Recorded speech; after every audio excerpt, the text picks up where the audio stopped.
Good afternoon po, boss, Nagcarlan, Laguna po. Ito na po yung cage niya po.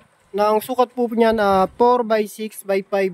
Standard po, hindi po kasama yung paa sa sukat na viewing po yan. Yung pinakamalaki niyang viewing. Tapos ito yung pinaka trapdoor niya. Pulley trapdoor po siya. Tapos meron pa po yung isang trapdoor dito na ayun. Nakatornilyo po yan, pwede pong tanggalin. Tapos yung viewing po niya natatanggal, ayun. Yung takip. Tapos sa kabila po may takip din po yan ayun sa kabila. Tapos yung feeding bowl, yung feeding flying feeder po niya, ito niya. Tapos may poop tray po siya. Yan. Tapos nagpataas si sir ng paa, 2 feet po. Yan. Kagandahan po niya, collapsible assemble pa rin po yan. Tapos yung mga paa po pala niya, may mga butas po. Nilagyan namin ng butas para in case na gusto nyo tornilyo sa paglalagyan. Yan. Tapos yung mga gilid po niya na nasa 2 feet po yan, yung colored sheet po na yan. Tapos yung likod po niya, long span po, sigurado po kahit umulan o bumagyo, hindi po mabasa yung mga ibon nyo. Tapos yung roof po niyan, long span din po na heavy duty. Yan po. Tapos ang mga steel matting po niyan, talagang tinatsaga namin na sa loob namin i-welding para malinis. Pansin nyo po yung iba, dito naka-welding sa labas, ang pangit tingnan. Kaya tinatsaga po namin yan.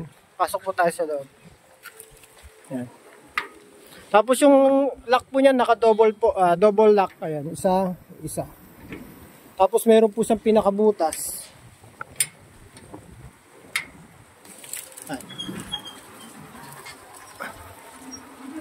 Ayan, kahit anuhin po siya, ayan.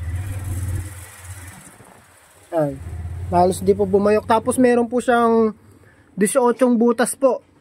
Malapat po yan. Malapat po yung pwede kayo maglagay dito ng pinakapaso na paitlugan nila. Ito po, naka-alambre po yan. Pagdating niya lang po yan, tsaka nyo na lang po lagyan pa ng isa pang tali para mas ano po siya. Ayan. Ito po yung ano niya, may lock po dito. Ayan. Sa viewing po yan. In case ano, pwede nyo nang lagyan dito ng pinaka tali dito para sa viewing. Tapos ito yung release niya. Release. Ito po natatanggal din po ito. Ayan, natatanggal din yan. Ayan. Ito rin po natatanggal din po ito. Nahuhugot din po yan. Tapos itong T-trap po na yan, nakatornilyo lang po. Ayan. Tsaka mga butas po ng steel matting, uno-uno lang po. Ayan, 1 by 1. Ayan. Okay na po, poging-pogi na po yung cage nya.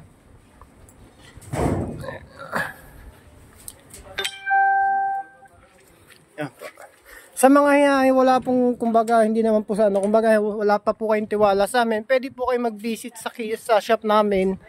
At in case na talagang nagdadalawang isip kayo, pwede kayong pumunta rito para makita yung materyales. Tapos pwedeng kayo na rin mismo ang pumick up. Pag hindi nyo gusto yung cage nyo, huwag nyo pick upin. Ganun lang po. Okay na po. Location po pala namin, Kapipisatan sa Cavite. Ayan po. Yung mga nakaline na pa kami doon sa loob. Tapos pala yung wood box namin hindi siya tabla, hindi sa plywood. Na tabla talaga siya kahit mabasa. Hindi sa magtutuklapan, halos 1 inches yung kapal niya.